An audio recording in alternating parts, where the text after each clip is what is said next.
আমন্ত্রণ দেশ জনপদ লাইভে, সঙ্গে আছি আমি তোয়া আফরোজ। এবার বিস্তারিত। কুমিল্লায় চলছে ভোটার তালিকা হালনাগাদের কাজ। এ বিষয়ে বিস্তারিত জানাতে যুক্ত হচ্ছেন সহকর্মী সুমন কবির। আর সুমন, যারা নতুন ভোটার হচ্ছেন তাদের উৎসাহ উদ্দীপনা কেমন দেখছেন, বিস্তারিত জানাবেন। জি তোহা, আপনাকে আমি একটু জানিয়ে রাখি, কুমিল্লা গতকাল থেকে আসলে ভোটার হালনাগাদের কাজ শুরু হয়েছে। তবে একটা বিষয় আমি জানিয়ে রাখি, কুমিল্লা সিটি কর্পোরেশন এবং 8টি পৌরসভা, 17টি উপজেলা, মোট 193টি ইউনিয়নে একযোগে তথ্য সংগ্রহের কাজ চলছে ভোটার। তবে একই কুমিল্লা প্রায় 2700 সরকারি প্রাথমিক বিদ্যালয় তথ্য দিয়ে মাধ্যমে যারা সরাসরি যে ভোটার হালনাগাদ করতে পারবে, সেই সাথে 4700 সুপারভাইজার রয়েছে মাঠ কর্মী হিসেবে কাজ করছেন। তবে আপনাকে আমি একটু জানিয়ে রাখি, কুমিল্লার জেলায় আপনার যে ভোটার হামলার কাজ শুরু হয়েছে তার মাধ্যমে আসলে এই উচ্ছ্বাস বেশি আমরা দেখতে পেয়েছি। তরুণ যারা রয়েছে তারা বলছেন যে আগামী দিনে ভোটটা সত্যের পক্ষে, দুর্নীতির বিপক্ষে তারা ভোট দিবেন, সেই কারণে তারা ভোটার হামলাতে কার্যক্রমে স্বাগত জানিয়েছেন। আমি যদি একজন তরুণের সাথে কথা বলতে চাই, আসলে আপনারা দেখছেন যে ভোটার হামলাতে কাজ শুরু হয়েছে, আপনি আসলে এই বিষয়ে কি বলবেন? আপনার ভোটাররা যারা বাড়ি বাড়ি যাচ্ছে কিনা? আমার তো মনে হয় না আগের মতনই থাকবে, পরিস্থিতি মোটামুটি স্বাভাবিকের দিয়ে চলে আসতেছে আর কি। ভোটাররা বাড়ি বাড়ি যাচ্ছে কিনা? হ্যাঁ হ্যাঁ, যাচ্ছে মোটামুটি। আগে যেরকম ছিল এখন তার তুলনায় মোটামুটি কিছুটা ঠিক আছে আর কি। আশা করি কালকের থেকে ঠিক হয়ে যাবে। আসলে যেটা বলছিলেন, ভোটাররা বাড়ি বাড়ি যাচ্ছে এবং হালনাগাদ করার জন্য তারা কাজ করছেন, আপনারা একে কিভাবে সাধুবাদ জানাবেন? আমি মনে করি যে তারা কাজ করছে, ভালো কাজ করছে, আর সামনেও তারা ভালো কাজ করবে। আমি চাই যে দেশের সবাই মোটামুটি একটা ভালো পর্যায়ে, যাতে একটা ভালো একটা সুষ্ঠু একটা নির্বাচন হয়, যারা ভোট দিতে যাতে সবাই আগের মতো ভয় না পায় আর কি। এই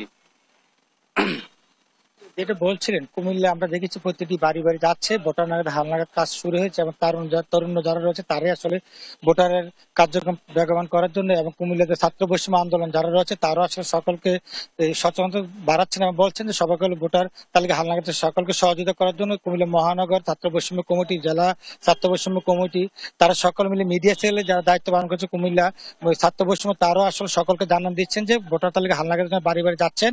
আমি একটু জানি রাখি, কুমিল্লা যে আগে 67 লক্ষ লোক রয়েছে কুমিল্লা বসবাস করে, এর মধ্যে প্রায় 30 লক্ষ লোক আসলে উপরে যারা ভোটার রয়েছে, এবং নতুন যে ভোটাররা হবে এই ভোটারের মাধ্যমে আগামী সুন্দর নির্বাচনের জন্য আসলে নতুন ভোটারদের কোনো বিকল্প নেই। তারুণ্যের উচ্ছ্বাস আমরা দেখেছি, তারা বলছেন দীর্ঘদিন পর আমরা আসলে ভোটার হবে, বিশেষ করে যারা 18 বছর হয়েছে তারাই আসলে ভোটার হালনাগাদ করার জন্য তারা আসলে উদ্গ্রীব হয়ে আছে। কুমিল্লার যে পরিস্থিতি আমি দেখেছি, কুমিল্লার যে মনিরুল ইসলাম যে নির্বাচন কর্মকর্তা, উনি আমাদেরকে জানিয়েছেন 1 সপ্তাহ পর আসলে তথ্য দিবেন, সপ্তাহ পর তথ্য দিয়ে জানাবো কতজন ভোটার তথ্য হালনাগাদ করেছে, এবং সেই সাথে কুমিল্লা জেলার পারিপার্শ্বিক এবং যারা মিস করবেন তাদেরকে বলছেন নির্বাচন কমিশন আসার জন্য, এবং সরকারি প্রাথমিক বিদ্যালয় 2026 সরকারি প্রাথমিক বিদ্যালয়ে তথ্য হালনাগাদ করার জন্য টিচার আছে তাদের দায়িত্ব। এই ছিল কুমিল্লা থেকে সর্বশেষ তহা। আপনাকে ধন্যবাদ। কুমিল্লায় চলছে ভোটার তালিকা হালনাগাদের কাজ এবং এই বিষয়ে বিস্তারিত জানাচ্ছিলেন আমাদের সহকর্মী সুমন কবির। ভারতের সীমান্তরক্ষী বাহিনী বিএসএফ এর হাতে আটক সুন্দরবনের সাতক্ষীরা অংশের 5 বাংলাদেশি মোয়াল। বিস্তারিত জানাবেন সহকর্মী শরীফুল্লাহ কায়সার। শরীফ, আটক হওয়াদের ব্যাপারে কি জানতে পারলেন এবং এ বিষয়ে কি বলছে বিজিবি, জানাবেন বিস্তারিত। তোয়া দাঁড়িয়ে আছি সাতক্ষীরার শ্যামনগর উপজেলা, যেটি উপকূলীয় উপজেলা। এই উপকূলীয় উপজেলার সুন্দরবন অঞ্চলে, এই সুন্দরবন উপকূলের মানুষ একেবারে বাঘের সাথে, কুমিরের সাথে লড়াপেটা করেই তারা জীবনযাপন করে। একটি কঠিন জীবনযাপনের অধিকারী এই মানুষেরা, তারা দুর্যোগের সাথেও কিন্তু জীবনযাপন করে। গত বছর মে মাসে যখন তারা মধু সংগ্রহে গিয়েছিল, আপনি জানেন যে মধু সংগ্রহ খুব কঠিন কাজ, যে একটি মৌমাছির পেছনে টার্গেট করে মৌয়ালরা দৌড়াতে থাকে এবং সেই মৌচাক থেকে মধু আহরণ করে। তারা সাপ, কুমির, বাঘ কোনো কিছুই তারা মানে না এবং সেইভাবে দৌড়ে চলে যায় অল্প কয়টি টাকার জন্য। এবং এই মানুষরা এই যে অন্য জায়গায় যেমন সীমান্তের কাঁটাতার রয়েছে, সুন্দরবনে সেই কাঁটাতার নেই, ফলে বোঝা যায় না। এই কাঁটাতার না থাকার ফলে এবং গত বছরের মে মাসে যখন তারা জঙ্গলে মধু আহরণ করতে যায়, তখন সে সময় ছিল দুর্যোগের সময়। ওই অবস্থায় ঝড় বৃষ্টির মধ্যে সেই 5 মৌয়াল তারা ঢুকে পড়ে সুন্দরবন অঞ্চলে, এবং সুন্দরবন অঞ্চলে ঢুকে পড়লে সেখান থেকে তারা ভারত অংশে ঢুকে পড়ে ভুলক্রমে। এরপরে সেই 8টি মাস তারা মানবেতর জীবনযাপন করছে এবং কারাগারে রয়েছে। আমি এই অঞ্চলের সেই সব পরিবারের সদস্যদের সাথে কথা বলার চেষ্টা করছি। এখানে বলে রাখা দরকার, তোয়া এর প্রত্যেকে কিন্তু বৈধভাবে গিয়েছে। এই যে বন বিভাগের কিন্তু বৈধ যে পাস, যে ট্যাক্স, সরকারের ট্যাক্স দিয়েই তারা কিন্তু গিয়েছিল। আমি একটু এই পরিবারের সদস্যদের সাথে কথা বলার চেষ্টা করছি, কি অবস্থা। যে আমাদের এখন অবস্থা খুবই শোচনীয়, কারণ আমাদের সংসার চালানোর একজনই, সে হচ্ছে আমার আব্বু। আমার আব্বু ছাড়া আমাদের আর কোনো অস্তিত্বই নেই। তিনি এই 8টা মাস ধরে ভারতের কারাগারে বন্দী আছে। আমরা চাই যে সঠিক তদন্ত হোক, তাদেরকে মুক্তি দেওয়া হোক। তাকে ছাড়া আমরা খুবই অসহায়। আমরা চলতে পারতেছি না। আমরা নদীর চরে বাস করি, আমাদের আর কোনো অস্তিত্বই নেই। আমাদের বাবাই আমাদের সম্বল, আর সেই বাবাই আজ 8টা মাস ধরে বন্দী। তাহলে আমাদের অবস্থা কতটা ভয়ানক, কতটা শোচনীয়, তাহলে আপনারা বুঝতে পারতেছেন। সে কখনো অবৈধভাবে কোনো কাজ করেনি, আর করতেও পারে না। সে বৈধভাবে গিয়েছিল, যাওয়ার পরে ভুলক্রমে ভারতের সীমান্তে হয়তো পৌঁছে গেছিল, তাকে আটক করা হয়েছে। এই 8টা মাস ধরে তাকে বন্দি করে রাখা হয়েছে। আমরা চাই আমার আব্বুদেরকে সঠিক তদন্ত করে তাদেরকে মুক্তি দেওয়া হোক, আমাদের কাছে ফিরিয়ে দেওয়া হোক। আপনার সন্তান মারা গিয়েছে শোকে, কি অবস্থা বলুন। ওই আব্বুরে ধরা পড়েছে, পড়লি ওই টেনশন করে 12 দিন ভাত খায়নি। ধরার পড়ার 12 দিন পরে, 12 দিন কিছু খায় না, না খাওয়ার পরে হার্ট স্ট্রোক করে সে মরে যায়। আপনার মেয়ে? আমার ছোট মেয়ে। আচ্ছা, কি অবস্থা, কয়জন আটক আছে, কি অবস্থা বলেন। আসলে শ্যামনগরের কৈখাল ইউনিয়নের 5 জন আটক আছে। ইসমাইল, হাফিজুর বরকন্দাজ, হোসেন, নজরুল এবং দিদারুল। এরা গত বছর মানে ভুলক্রমে ভারত সীমান্তবর্তী এলাকায় ঢুকে গেছে, কিন্তু তারা বৈধ পাস পারমিট নিয়ে বাংলাদেশ থেকে গিয়েছিল। কিন্তু হঠাৎ করে তারা ভুলক্রমে এখানে ভারতে যাওয়ার পরে তাদের এই পরিবারবর্গ এমনভাবে মানবতার জীবনযাপন করছে এবং এমন কষ্টের ভেতর আছে যেটা বলার নাই। আমি দৃষ্টি আকর্ষণ করব বাংলাদেশ এবং ভারত সরকারের কর্তৃপক্ষের কাছে, তাদের মুক্তি দাবি জানাচ্ছি। যেমনটি শুনছিলাম, তো এই অঞ্চলের মানুষ অত্যন্ত দরিদ্র এবং অসহায়। তারা সেই মানুষেরা যখন আসলে 8টি মাস সেই মোয়ালরা কারাবন্দী, তাদের অবস্থা অত্যন্ত বিপন্ন। আপনাকে বলে রাখা দরকার যে এই মোয়ালরা, এই জেলেরা কিন্তু দাদনের টাকা নিয়ে, তারা সারা বছর যে দাদনের টাকা নিয়ে সংসার চালিয়ে যে মধু আহরণ করতে যায়, তাদের হাতে কিন্তু একটি টাকাও আসে না। তারা ওই দাদনের অর্থেই কিন্তু তারা তাদের পরিশ্রমটি দিয়ে আসে, এবং সেই মানুষেরা আজকে কারাবন্দী 8 মাস। তারা দুই সরকারের দৃষ্টি আকর্ষণ করছে এবং মানবিকভাবে বিষয়টি বিবেচনার অনুরোধ জানাচ্ছে। এই ছিল তোয়া এখানকার সর্বশেষ। আপনাকে ধন্যবাদ। ভারতের সীমান্তরক্ষী বাহিনী বিএসএফ এর হাতে আটক সুন্দরবনের সাতক্ষীরা অংশের 5 বাংলাদেশি মোয়াল, এবং এই বিষয়ে বিস্তারিত জানাচ্ছিলেন আমাদের সহকর্মী শরীফুল্লাহ কায়সার। দেখছেন দেশ জনপদ লাইভ।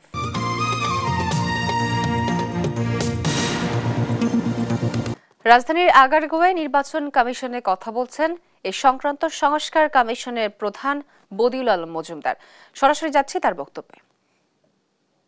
1100 কত সেন্টারে শূন্য ভোট পেয়েছে, এগুলো কিন্তু এই তথ্য অধিকার আইন ব্যবহার করে কিন্তু বহু কষ্ট করে পেয়েছি। আদালতে যাওয়ার হুমকি টুমকি দেওয়ার পরে শেষ পর্যন্ত নুরুল হুদা কমিশন সেই তথ্য আমাদেরকে দিতে বাধ্য হয়েছে। তো এর সুফল আমরা পেয়েছি। তো আমরা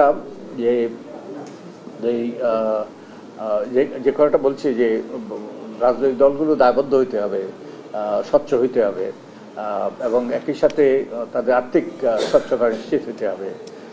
আমরা বলেছি যে রাজনৈতিক দলগুলো তাদের তাদের সদস্যদের কাছ থেকে যে সদস্য ফি নেবে, এবং একই সাথে তাদের যে অনুদান আসবে এবং তার একটা সীমা আমরা নির্ধারণ করে দিয়েছি। তার ভিত্তিতেই তারা তাদের ব্যয় করবে, এবং এই ব্যয়গুলো তারা এর অডিটেড হিসাব তারা নির্বাচন কমিশনে দেবে, এবং নির্বাচন কমিশন এগুলো প্রকাশ করতে বাধ্য হবে। তো এই আর্থিক স্বচ্ছতা, তাদের মধ্যে গণতন্ত্রের চর্চা এবং স্বচ্ছতা, আর্থিক স্বচ্ছতা, গণতন্ত্রের চর্চা এবং দায়বদ্ধতা, তাদের দলের সদস্যদের কাছে দায়বদ্ধতা, এটা অত্যন্ত গুরুত্বপূর্ণ সুষ্ঠু নিরপেক্ষ নির্বাচনের ক্ষেত্রে। তো আমরা রাজনৈতিক অঙ্গন পরিচ্ছন্ন করার ব্যাপারে আমরা আমাদের সুপারিশ দিয়েছি এবং নির্বাচন কমিশনকে আমরা ক্ষমতায়িত করার চেষ্টা করেছি। আমরা নির্বাচন কমিশনকে যেমন প্রার্থী চূড়ান্তের ব্যাপারে নির্বাচন কমিশনের নিরঙ্কুশ ক্ষমতা, তারপরে তাদের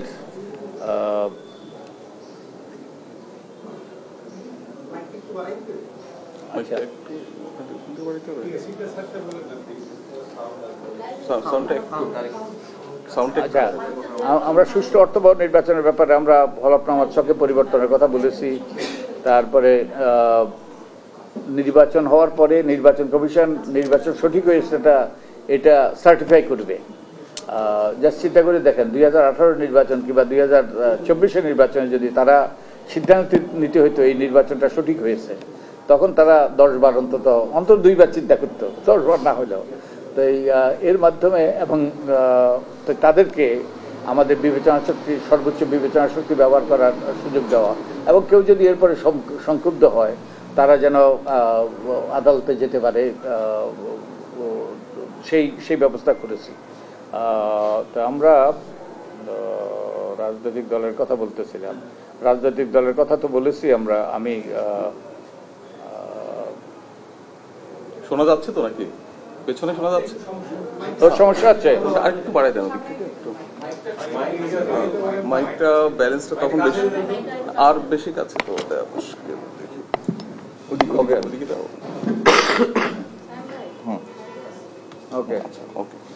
আমরা লেজুর বৃত্তি, ছাত্র শিক্ষক রাজনীতি, রাজনৈতিক দলের কথা বলছি, শ্রমিক সংগঠন বিলুপ্তি করার কথা বলেছি, বিদেশি শাখা বিলুপ্তির কথা বলেছি, নতুন দলের নিবন্ধন সহজতর করার কথা বলেছি, 5 বছর পর পর দলের নিবন্ধন নবায়ন করার কথা বলেছি, এবং দলের আর্থিক অডিট রিপোর্ট জনগণের কাছে উন্মুক্ত করার কথা বলেছি এগুলো।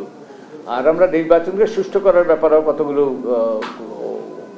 আগে নির্বাচন কমিশন একটা বলি, স্বচ্ছ প্রক্রিয়া রাজনৈতিক ঐক্যমতের ভিত্তিতে নির্বাচন কমিশনে নিয়োগ দেওয়ার এটা আমরা সুপারিশ করেছি। নির্বাচন কমিশনে প্রার্থীদের চূড়ান্ত করার ব্যাপারে নিরঙ্কুশ ক্ষমতা দেওয়ার কথা আমরা বলেছি। নির্বাচন কমিশন আর্থিক স্বাধীনতা নিশ্চিত করার কথা আমরা বলেছি। নির্বাচন কমিশনের সচিব নিয়োগের ব্যাপারে নির্বাচন কমিশনের ক্ষমতা দেওয়ার কথা আমরা বলেছি, এবং তাদের নিজেদের কর্মকর্তাদেরকে যতটুকু সম্ভব রিটার্নিং অফিসার হিসাবে নিয়োগ দেওয়ার কথা আমরা বলেছি। তারপরে আমরা এনআইডি যে আইনের মাধ্যমে স্বরাষ্ট্র মন্ত্রণালয়ে হস্তান্তর করা হয়েছিল সেটা বাতিলের কথা আমরা বলেছি, এবং আমরা আনন্দিত যে সবগুলো কমিশনের মধ্যে আমাদের সংস্কার প্রস্তাবে প্রথম এই যে বাস্তবায়ন হলো, সেই আইনটা বাতিল হলো এবং নির্বাচন কমিশনের কাছে সেই এনআইডির দায়িত্ব ফিরে আসলো। তবে আমাদের এই কার্যক্রমটা এত বিশাল, নির্বাচন কমিশনের অনেক দায়িত্ব আছে। তো আমরা সুপারিশ করেছি দীর্ঘমেয়াদীভাবে একটা কর্তৃপক্ষ, স্বাধীন কর্তৃপক্ষের কাছে এনআইডির ব্যবস্থাপনা হস্তান্তর করা। তারপরে কারচুপির অভিযোগে যে কোনো নির্বাচন এলাকা নির্বাচন তদন্ত সাপেক্ষে নির্বাচন বাতিল করার ক্ষমতা নির্বাচন কমিশনকে দেওয়া। তারপরে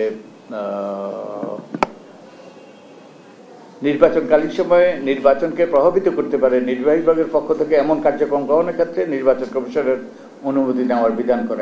এটা বিরাট, কিন্তু এটা অত্যন্ত গুরুত্বপূর্ণ সুপারিশ, কারণ অতীতে সরকার যা ইচ্ছা তা করেছে, নির্বাচন কমিশনের তোয়াক্কাও করে নাই।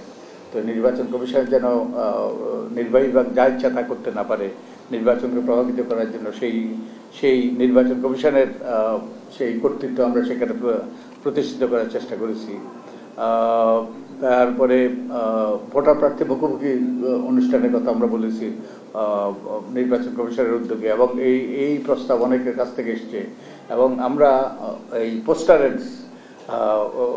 পোস্টার আর ব্যবহার না করার পক্ষে আমরা প্রস্তাব করেছি। এটা পরিবেশের জন্য খারাপ এবং এটা আসলে কোনো সুফল আনে না, এবং আমরা বলেছি যে প্রত্যেক প্রার্থী যেন আমাদের গণমাধ্যম যে বিশেষত সরকারি গণমাধ্যম আছে তারা যেন সম সুযোগ পায়।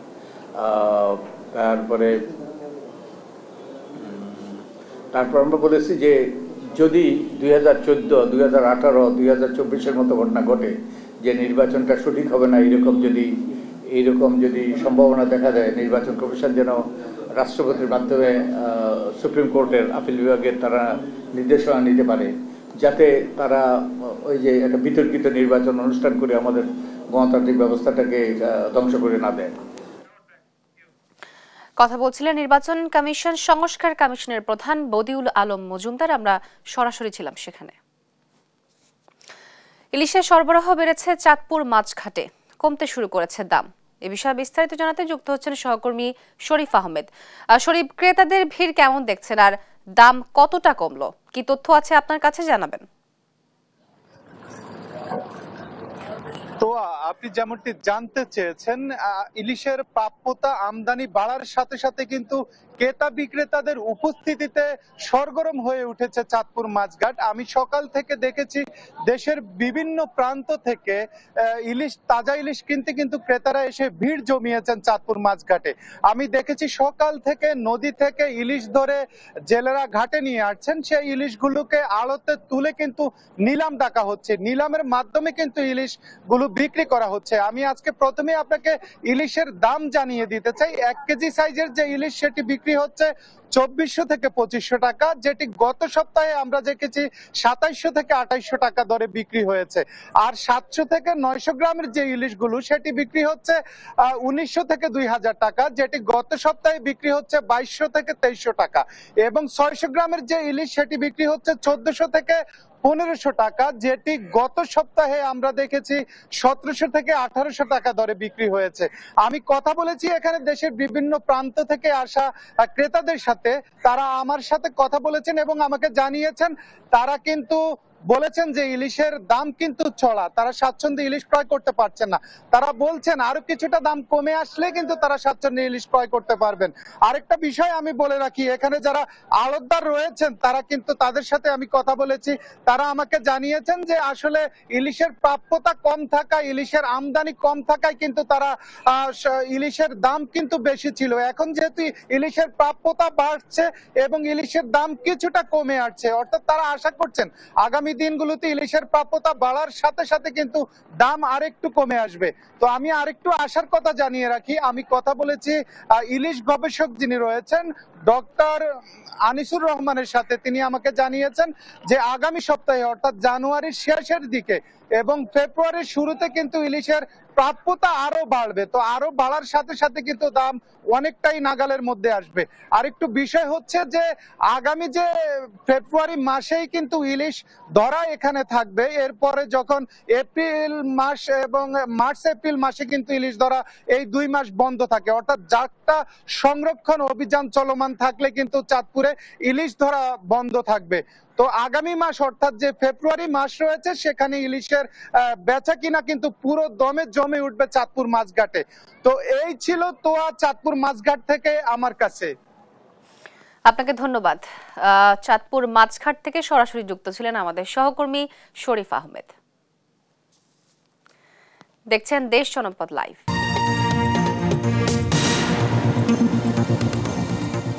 সাভারের সড়ক মহাসড়কে বেড়েছে ব্যাটারি চালিত অবৈধ 3 হুইলারের দৌরাত্ম্য। প্রতিনিয়তই ঘটছে দুর্ঘটনা। এ বিষয়ে বিস্তারিত জানাতে যুক্ত হচ্ছেন সহকর্মী দেওয়ান ইমন। ইমন, এ নিয়ে হাইওয়ে পুলিশ কোনো পদক্ষেপ নিয়েছে কিনা জানাবেন? তো আমি যদি আপনাকে শুরুতেই বলি যে আমরা যেটি দেখেছি যে গতকালকে থেকেই হাইওয়ে পুলিশ এ বিষয়ে কার্যক্রম শুরু করেছে, তবে সেটি কিন্তু খুবই সীমিত। আপনি দেখছেন যে এখনো কিন্তু এই যে ঢাকা রিচা মহাসড়ক সেখানে দাপিয়ে বেড়াচ্ছে 3 হুইলার এবং এই সংখ্যাটি কিন্তু প্রকট আকারে ধারণ করেছে। এটি যেহেতু শিল্পাঞ্চল, এই শিল্পাঞ্চলে প্রতিনিয়তই এই 3 হুইলারের কারণে ঘটছে নানা ধরনের দুর্ঘটনা এবং এটি দিন দিন বেড়েই চলছে। হাইওয়ে পুলিশ যেটি বলছে যে তাদের যে কার্যক্রমটি তারা হাতে নিয়েছে সেটি চলমান রেখেছে, কিন্তু সেটি কিন্তু খুবই সীমিত পরিসরে, যে কারণে এটি কিন্তু কোনোভাবেই নিয়ন্ত্রণ করা সম্ভব হচ্ছে না। আপনারা দেখতে পাচ্ছেন যে সড়কে এভাবে দাঁড়িয়ে থাকার কারণে এই সমস্ত 3 হুইলারের কারণে প্রতিনিয়ত যানজট এখানে লেগে আছে। পাশাপাশি যেহেতু শিল্পাঞ্চল এই অঞ্চলটি, সেই কারণে এখানে লক্ষ লক্ষ মানুষের প্রতিনিয়ত যাতায়াত। এই পথ ধরেই কিন্তু প্রতিনিয়ত শিল্পাঞ্চলে যারা শ্রমিকরা রয়েছেন তারা যাতায়াত করেন, এবং এটি কিন্তু তাদের দুর্ভোগের একটি বড় কারণ হয়ে দাঁড়িয়েছে। এই যে অটোরিকশাগুলো রয়েছে এগুলো প্রতিনিয়ত এই সড়কে অবাধে দাপিয়ে বেড়ার কারণে কিন্তু ঘটছে নানা ধরনের দুর্ঘটনা। আমরা যারা হাইওয়ে পুলিশ রয়েছে তাদের সাথে কথা বলেছি, তারা বলছেন তাদের যে কার্যক্রমগুলো সেটি তারা অব্যাহত রেখেছেন। পাশাপাশি হাইওয়ে পুলিশ যেটি বলছেন যে আগামীতে যেন এরা কোনোভাবেই সড়কে দাপিয়ে বেড়াতে না পারে সেই বিষয়ে কিন্তু তারা কঠোর অবস্থান নেবেন। এবং যারা পথচারী রয়েছেন তারা যেমনটি বলছেন যে কঠোর বল প্রয়োগ না থাকার কারণে কিন্তু এই ধরনের যানবাহনের যেই অবাধ বিচরণটি এটি বেড়ে চলেছে। তো আগামীতে যেন তারা এই যানবাহন নিয়ন্ত্রণে যেন হাইওয়ে পুলিশ কঠোর অবস্থান নেয় সেটি কিন্তু স্থানীয়দের দাবি। তোয়া, আপনাকে ধন্যবাদ। সাভারের সড়ক মহাসড়কে বেড়েছে ব্যাটারি চালিত অবৈধ 3 হুইলারের দৌরাত্ম্য এবং এ বিষয়ে বিস্তারিত জানাচ্ছিলেন আমাদের সহকর্মী দেওয়ানিমন। তীব্র যানজটে নাকাল যশোরের জনজীবন। 2 মিনিটের রাস্তা অতিক্রম করতে হচ্ছে 30 মিনিটে। চট্টগ্রামে দিন দিন বাড়ছে যানজট। বিস্তারিত জানাতে যুক্ত হচ্ছেন সহকর্মী সালাউদ্দিন সাগর এবং AKM নাজিম। প্রথমে যাচ্ছি যশোরে। সাগর, এই তীব্র যানজটের পেছনে কি কারণ এবং সমস্যা সমাধানে কি বলছে সংশ্লিষ্ট কর্তৃপক্ষ, জানাবেন। ধন্যবাদ আপনাকে। আপনি যেমনটা বলছিলেন, আসলে যশোর শহরে কিন্তু তীব্র যানজটের সৃষ্টি হচ্ছে, একেবারে নাকাল অবস্থা বলা চলে। তো তীব্র যানজটের পিছনে প্রশাসনের আমরা যে পদক্ষেপ দেখেছি, ট্রাফিক পুলিশ কাজ করছে, ট্রাফিক পুলিশের সংখ্যা বাড়ানো হয়েছে, কিন্তু পৌর প্রশাসনের যে নির্দেশনা থাকার কথা ছিল যে শহরের ভিতরে কোন যানবাহনগুলো চলবে কোনগুলো চলবে না, পৌর প্রশাসন কিন্তু এই দিকটাতে খুবই অনাগ্রহ প্রকাশ করে। পৌর প্রশাসনের এখন পর্যন্ত কার্যত কোনো পদক্ষেপ কিন্তু আমরা দেখিনি।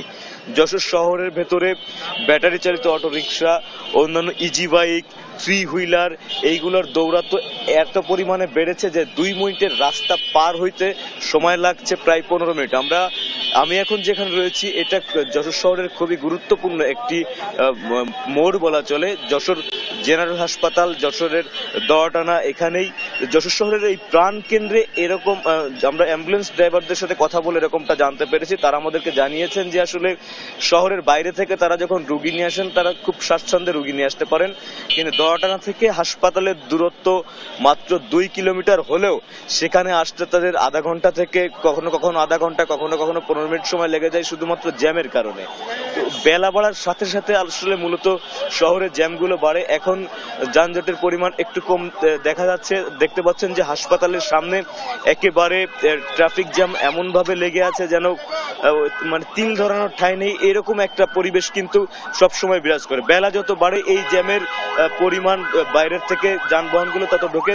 আসলে নির্দিষ্ট কোনো নিয়ম কানুন না থাকার কারণে কিন্তু আসলে এই যে ইজি বাইক, 3 হুইলার, তারপরে অটোরিকশাগুলো, অবৈধ যানবাহন যেগুলো আছে এইগুলা শহরে বেড়ে যাচ্ছে। তো এই পরিস্থিতি থেকে উত্তরণের জন্য নগরবাসীর সাথে আমরা কথা বলেছি। তারা আমাদেরকে যেমনটা জানিয়েছেন যে আসলে পৌরসভা যদি এখানে নির্দিষ্ট একটা নীতিমালা করে দিত, পৌরসভা যদি কোন যানবাহন একটা লিমিটেশনস দিয়ে দিত, তাহলে এই যানজট কিছুটা নিরসন হওয়া সম্ভব হতো। তো আমরা এই বিষয়ে আরো জানবো। চট্টগ্রামে আমাদের সহকর্মী রয়েছে নাজিম, আমরা চলে যাচ্ছি নাজিমের কাছে। নাজিম, আপনি আমাদেরকে জানাবেন যে আসলে চট্টগ্রামে যানজটের অবস্থা কি?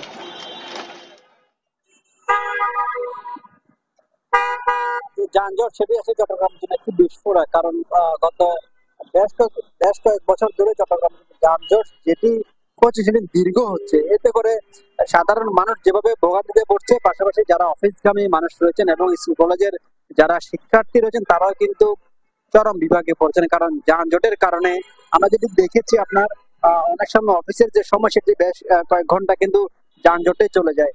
বিশেষ করে সকালে 10টা থেকে যখন অফিস টাইম শুরু হয়, সকাল 10টা থেকে দুপুর 12:30, এদিকে বিকাল 4টা থেকে সন্ধ্যা 7টা পর্যন্ত চট্টগ্রাম শহরের কিন্তু পুরো যানজটের শহরই বলা যায়। নগরীর দেওয়ানহাট, আগ্রাবাদ, হালিশহর, মুরাদপুর, জিসি, লালখান বাজার, টাইগার পাস, নিউ মার্কেট, বদরাট সহ এইসব গুরুত্বপূর্ণ জায়গাগুলোতে কিন্তু সব সময় কিন্তু যানজট লেগে থাকে। আমরা যে এলাকাটিতে রয়েছি এটা হচ্ছে নগরীর দেওয়ানহাট এলাকা।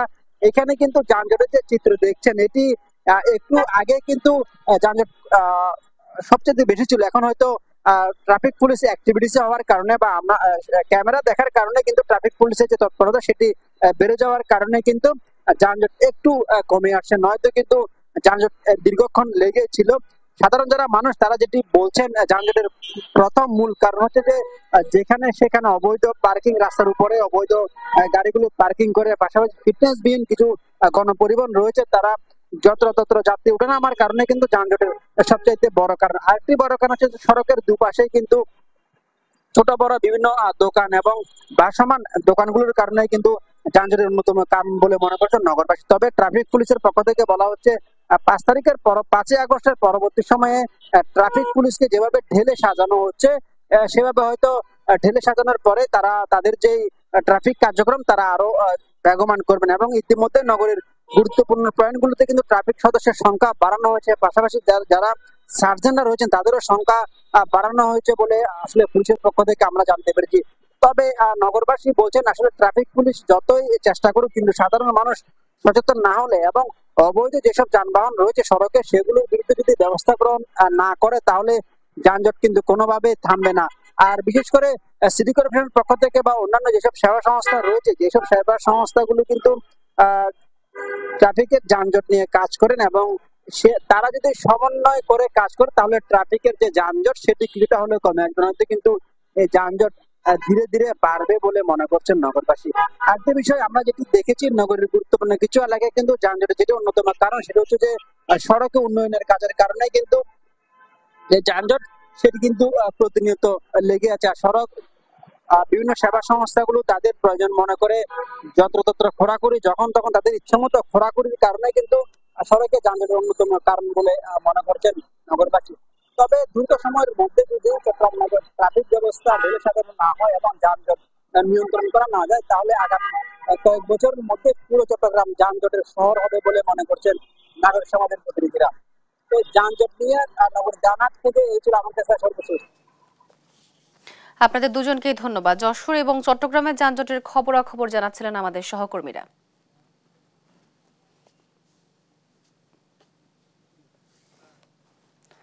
দেখছেন দেশ জনপদ লাইভ।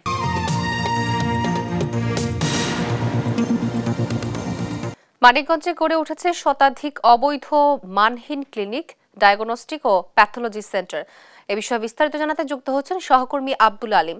আলিম, এজন্য কি ধরনের ভোগান্তিতে পড়ছে রোগীরা এবং আর প্রশাসন কি বলছে এ ব্যাপারে বিস্তারিত কি তথ্য আছে জানাবেন?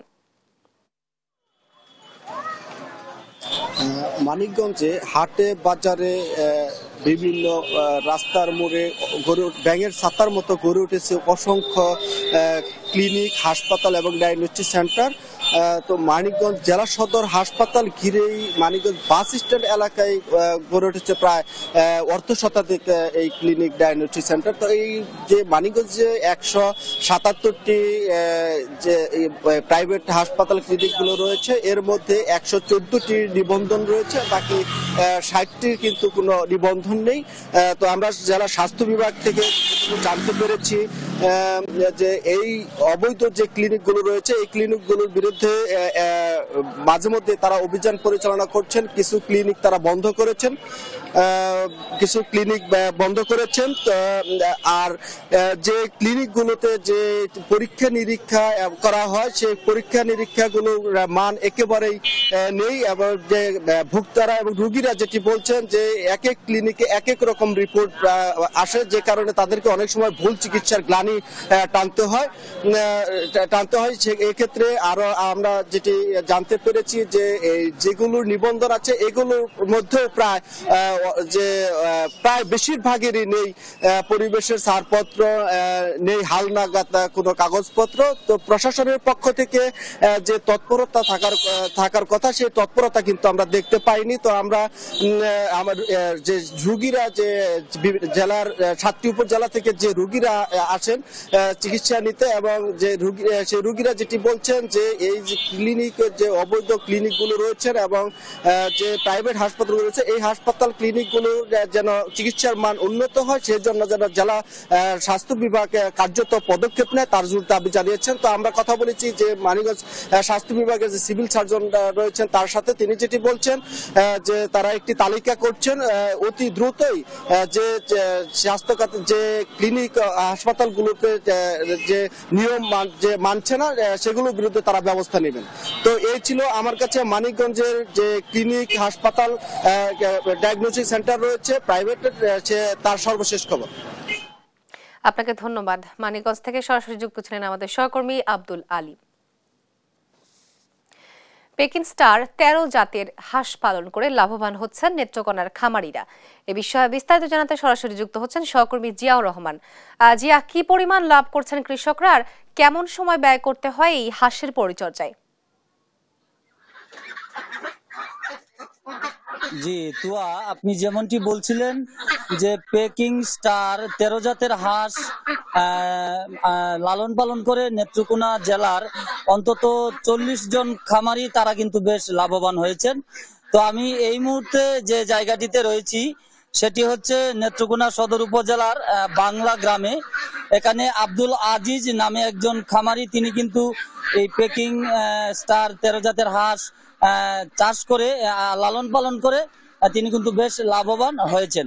আমরা এখন এখানে যে খামারি আব্দুল আজিজ আছেন, আব্দুল আজিজের কাছ থেকে একটু জানবো যে আসলে এই জাতের হাঁস লালন পালন করে তিনি কেমন লাভবান হয়েছেন। আচ্ছা, একটু বলবেন। জি, আগে আমি তো পোল্ট্রি ফার্ম করতাম, এটা আমি বেশি লাভবান হয়েছি না। এখন পিকিং হাঁস পাইলে আমি বিরাট লাভবান। আমি এই লইয়া 4টা সেট চলছে আমার। প্রথম সেটে লাভ হয়েছে আমার 60,000, পরেরটা 70,000, পরেরটা 82,000, অন্যটা তো বিক্রি করা হবে। আর এটা মনে করুন জি আমি এই হাঁসটা ডিএসকে থেকে আমার সাহায্য করছে। আগে আমি পোল্ট্রি কামার করতাম। আচ্ছা, অন্যান্য হাঁসের তুলনায় এটাতে লাভ কেমন? এটা অনেক লাভ। 45 দিনে আপনার 3 কেজি 3.5 কেজি আয়। আমার হাঁসটা বয়স 39 দিন, 3.5 কেজি আয় আছে।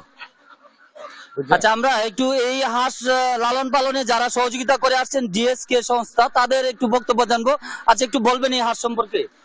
পেকিং 13 জাতের হাঁস পালনে খামারি অনেক লাভবান হচ্ছে, কারণ খামারি হচ্ছে 45 দিনে 3 থেকে 3.5 কেজি ওজন হয় এবং এই হাঁসের মাংস অন্যান্য হাঁসের মাংস থেকে খেতে অনেক সুস্বাদু এবং মাংসটা অনেক জুসি হয়।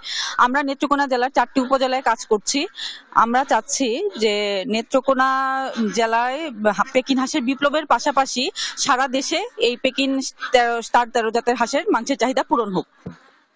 যাই হোক, শুনছিলেন যে এখানে যারা এই পেকিং হাঁস লালন পালনে সহযোগিতা প্রদান করে আসছেন, তিনি বলছিলেন যে তারা চাইছেন এই জেলায় পেকিং জাতের যে হাঁস রয়েছে এই হাঁসের একটা বিপ্লব ঘটবে এবং মাংসের চাহিদা পূরণ করে, স্থানীয় চাহিদা পূরণ করে তারা দেশের বিভিন্ন জায়গায় রপ্তানি করে খামারিরা লাভবান হবে। তো এই ছিল আমার কাছে নেত্রকোনা থেকে পেকিং স্টার 13 জাতের হাঁস লালন পালনের সর্বশেষ তথ্য। আপনাকে ধন্যবাদ। পেকিং স্টার 13 জাতের হাঁস পালন করে লাভবান হচ্ছেন নেত্রকোনার খামারিরা এবং এই বিষয়ে বিস্তারিত জানাচ্ছিলেন আমাদের সহকর্মী জিয়াউর রহমান। এই ছিল এখনকার দেশ জনপদ লাইভ। পরের বুলেটিন দেখার আমন্ত্রণ রইল। ধন্যবাদ।